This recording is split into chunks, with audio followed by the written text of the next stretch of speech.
Throw me the ball and watch what I do with it. You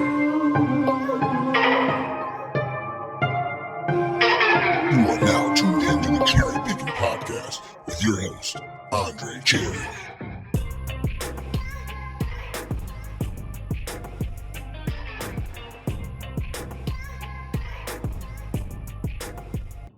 Hey, what's up, everybody? Welcome into the show. I had to hop on the mic to share my thoughts about the college football playoff rankings that came out yesterday on November 2nd. The rankings came out for the first edition of the college football playoff pairings, or whatever you want to call it. Let's just dive into it, and I'll share my thoughts here as we go. So, in number one spot, we got Georgia. They're number one in the AP poll currently. We've got number two, Alabama, in the college football playoff rankings. They are number three in the AP poll. At number three, we've got Michigan State, the darlings of the Big Ten right now. They are number five in the AP poll, but they are ranked number three in the college football playoff poll. Number four is Oregon. Oregon is number seven in the AP poll. So they take the fourth spot. So those are the top four teams in the first edition of the college football playoff pairings. You've got Georgia, Alabama at number two, Michigan State at number three, Oregon at number four. At number five, we've got Ohio State. So they're the first team on the outside looking in to take a spot within the top four, which would earn them the right to play in the playoffs this season. So they are number five. They are currently number six in the AP poll. At number six, we have Cincinnati, a team out of the American Conference. They are number two in the AP poll, but the committee put them at number six in the college football playoff rankings for the first week. That is ridiculous. That is so asinine that Cincinnati, they are number two in the AP poll, but they are number six in the college football playoff pairing. They're number six, so they are two spots out looking in. I've got some issues with this because I feel like, what the hell is the AP poll for? What are all these rankings for during the season if you're going to put this team at number six? Don't give me that they play in the American. Don't give me that their strength of schedule isn't as strong as these other teams. They're playing the teams that are on their schedule, and they beat them.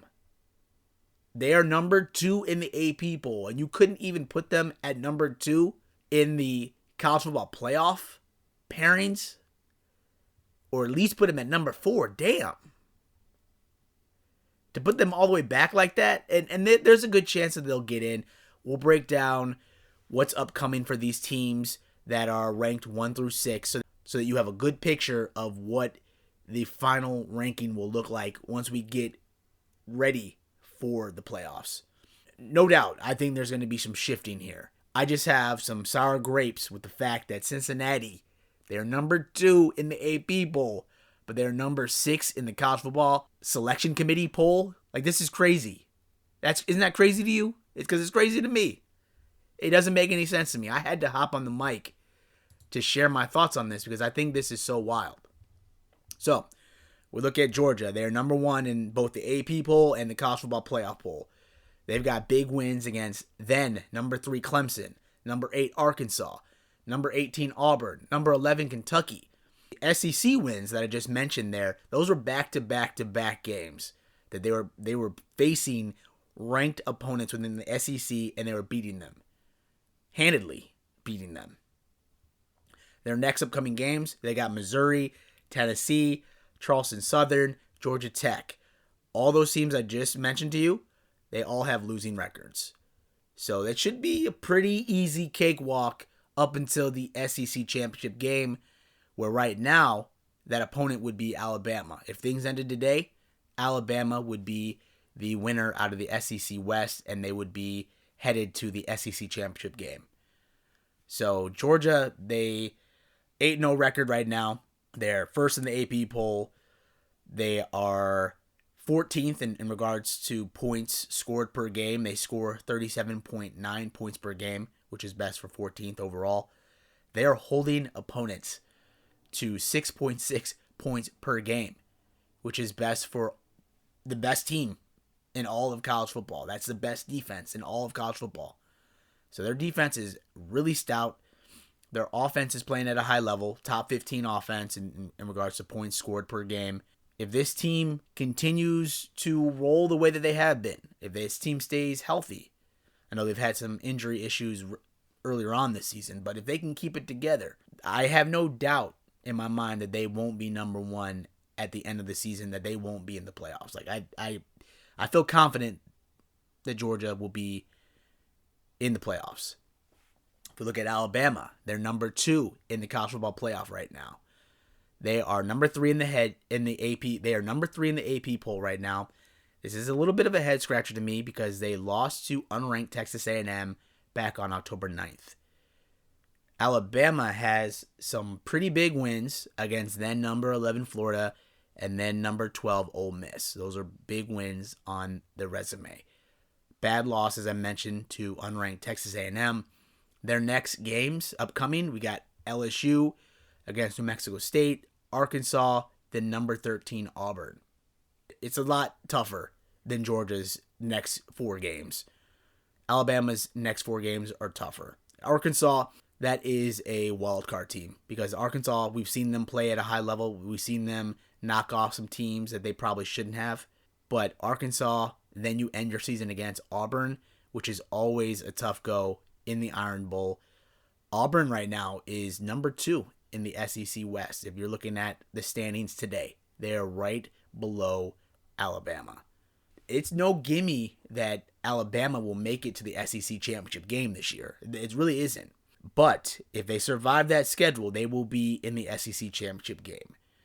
Auburn, as I mentioned, they're number 13 right now in the AP poll. Their next 4 games against number 14 Texas A&M, then number 17 Mississippi State, then against South Carolina, and then number 2 Alabama.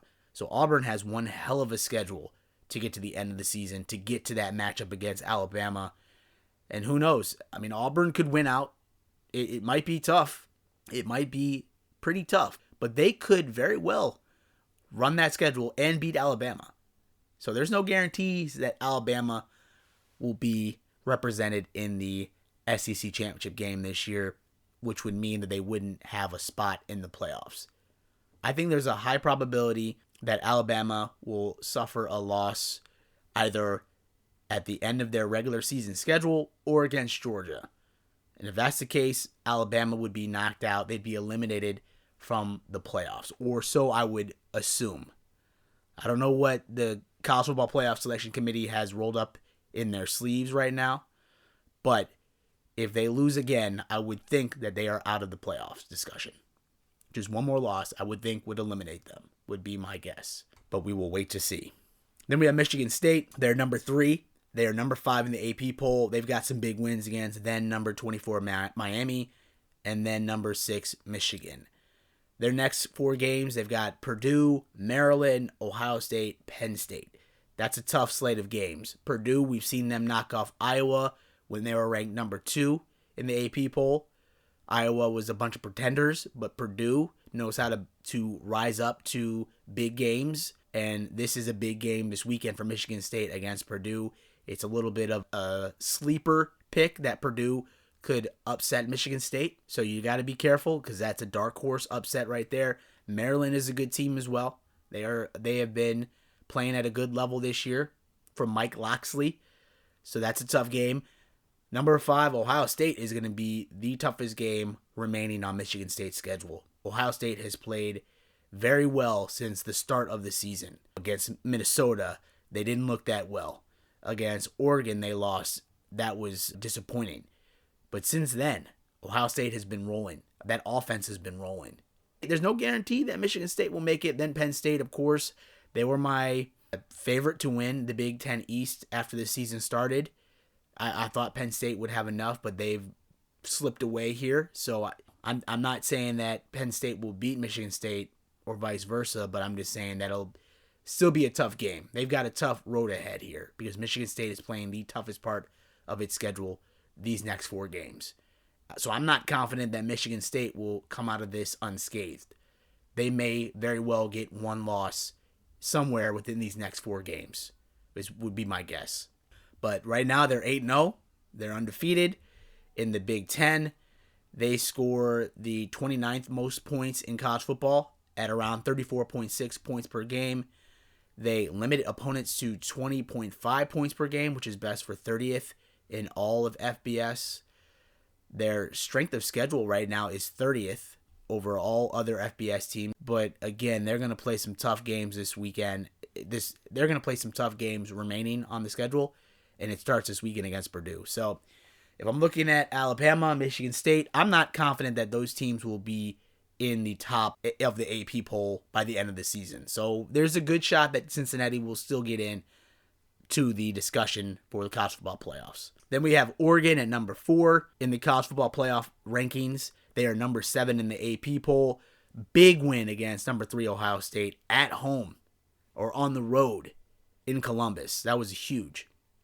However, they suffered a bad loss against Stanford. Stanford right now is 3-5. They're 2-4 in the Pac-12. They are last in the standings for the Pac-12 North right now. They are last. Oregon is number 1 in the North right now. The next games for the Ducks, we've got Washington State, who is currently second place in the North, right below Oregon. We've got Utah, who's currently in first in the Pac-12 South standings, and we have Oregon State. I'm actually not confident that Oregon will come out unscathed. I think there's a chance that they will probably suffer 1 or 2 losses in those games against either Washington State or Utah. Utah is a good team this year. Washington State is number 2 in the Pac-12 North. So I'm not sure that they will come out unscathed in the poll right now. I think one more loss for Oregon would probably eliminate them as well. And then we've got number 5, Ohio State. They're number 6 in the AP poll. Bad loss against Oregon, 35-28 at home in Columbus. I also have a bad game. That first game, Minnesota, 45-31. Even though it seemed like it was a lot closer than that score indicates, because Ohio State pushed away at the end. But for a while there, it looked like PJ Flex boys had Ohio State's number, dead to rights. But they survived. They suffered only 1 loss, again to Oregon a couple weeks later, and they are looking pretty good actually. They're 7-1. They scored the most points in college football at 47.2 points per game. Partly because they have to, because that defense is not that good, and partly because it's Ohio State and that offense just reloads every year. So they've kind of gotten into their regular season form here. They had a couple tough first 2 weeks of the season, and now they're rolling. It's not going to be easy for any team out of the East to beat Ohio State this year. I'm coming back around to Ohio State because of the fact of how they played against the teams on their schedule. Michigan State is a great team. They look great right now. That offense looks superb. But you still got to go through Ohio State if you're going to win the Big Ten East, or the Big Ten for that matter. You got to go through Ohio State. Michigan State has a huge test in a few weeks against the Buckeyes. So one way or the other, one of these teams are going to lose when they meet each other. Ohio State and Michigan State. So that will open the door for Cincinnati one way or the other. Cincinnati, number 6 right now in the college football playoff pairings. They are number 2 in the AP poll. That seems like a joke to me. You were number 2 in the AP poll, but you were number 6 in the college football playoff rankings. That is crazy to me. That's just so wild. Good wins against Indiana, a Power 5 team. Great win against number 9 Notre Dame on the road in South Bend. That's a huge, huge win. Bad win, and I say bad win, against Navy. Cincinnati beat Navy 27-20. And I think a lot of people who don't really ride for the American like that saw that as a weakness. Cincinnati should be blowing the brakes off of teams, and you almost lose against Navy. Like, you only win by 7 against Navy. And Navy is sneaky. They're sneaky, man. That's a good team. They are capable of upsetting you no matter what you're ranked. Navy comes to play. They are a hard team to beat. So I want to give them some credit there, because Navy, they can be a thorn in your side no matter who you are. But Cincinnati needs to be breaking down the doors against these teams in the American. If they expect to get into the playoffs, they've got a good opportunity this season. They can do it. That offense looks amazing, but you need to make it convincing to these folks on the selection committee that you deserve to be there. And maybe you didn't do that by barely beating Navy. I don't know. I mean, this is disrespectful to not only Cincinnati, but also to Notre Dame. The fact that you put Cincy at number 6. And I think Notre Dame is playing really well this season. Considering what they've had to go through this season and the fact that I thought they'd be a lot worse off this year, the fact that they are 7-1 right now, that's amazing. Brian Kelly is a great coach, and I'll give him the credit for that. But that's disrespectful to Notre Dame and Cincy that Cincinnati is number 6 in this poll. The next games remaining for Cincinnati, we've got Tulsa, USF, SMU, ECU. Tulsa, I've got on my radar as a potential upset game. I can't really explain why. I think Tulsa played Oklahoma State pretty close earlier this season, and because of that, I've got my radar up on Tulsa that they have the potential to upset Cincy. I think that game is in Tulsa, or maybe it's in Cincy. I can't recall, but that's going to be a tough game. USF should be no problem for Cincinnati. SMU right now, they are 7-1. So they are in second place, I believe, or third place right now in the American standings, right below Cincinnati. SMU can upset Cincy. So I'm not saying Cincinnati is going to run through the remaining games as if it's just buckshot, just run crazy. But they need to blow teams out, and they need to make it convincing. I think there's a high likelihood that Cincinnati will get into the playoffs this year. Unless the selection committee has some other shenanigans rolled up their sleeves, I don't know. I just found it so crazy that Cincy was number 6. And maybe my reaction is extreme. But when I saw that, I was like, this is wild. I got to get on the mic. I got to talk to my CherryPickin podcast listeners and just tell them how I'm feeling, because this really upset me. And I have no ties to Cincinnati. I've been to the Natty a couple times for work purposes. I've had that awful Skyline chili. But I had to come on here to the good, loyal CherryPickin podcast listeners and just share my thoughts, because I thought that was such disrespect to have Cincinnati at number 6, even though they're number 2 in the AP poll. That doesn't make any sense to me. That's crazy. I'm just rooting for a good story. I want a team from outside the Power 5 to make it into the playoffs this year, and I think Cincinnati can hold their own. That offense is playing at a very high level. They score the 9th most points in college football right now, 39.9 points per game. They are limiting opponents to only 14.2 points per game, which is best for second in all of college football. Behind who? That's right, behind Georgia at number 1. So I'm not saying Georgia versus Cincinnati would be close. I'm just saying Cincinnati deserves to be in the playoffs, and I think they could hold their own. I think they would be better than what we've seen from, I don't know, Notre Dame in the past few years, or Oklahoma even, where they're getting embarrassed on the national stage. Give Cincinnati a shot. They deserve it. They deserve it. They're number 2 for a reason, and I think if they got into the playoffs, they would capitalize on that opportunity. Luke Fickell is an amazing coach for that team. Give them a shot. I want to see something different this year. You just cherry-picked Alabama in the number 2 spot, and I don't think it was deserving. I don't think that was fair at all. But we've got several more weeks of college football to go. Anything could happen, and I can't wait to see it all shake out. Thank you for listening to this podcast. I had to get on here, share my thoughts. What are your thoughts about the rankings? Let me know. Holler at me at Twitter, at Cherry_Pickin. Let me know. But thank you for listening to this podcast. Hope you guys are being safe, having fun out there, and let's watch some college football this weekend. Talk to y'all soon. Peace. Or at least put him at number 4. Damn. Thank you again for tuning into my CherryPickin podcast. If you enjoyed this episode, please feel free to subscribe to my show and drop me a rating on Apple Podcasts. All of my digital content can be found at the website CherryPickinsports.com. And if you are looking to interact with me via social media, my Twitter handle is at Cherry_Pickin. That's Pickin. On my Twitter, you'll also find a link to my blog where I post my weekly college football predictions and analysis. I can also be reached via email at cherrypickinsports@gmail.com. Please feel free to reach out to me regarding what you like about this podcast or about what content you'd like to hear more of on future episodes. I sincerely thank you for your support, and I can't wait to talk to you again soon. Take care.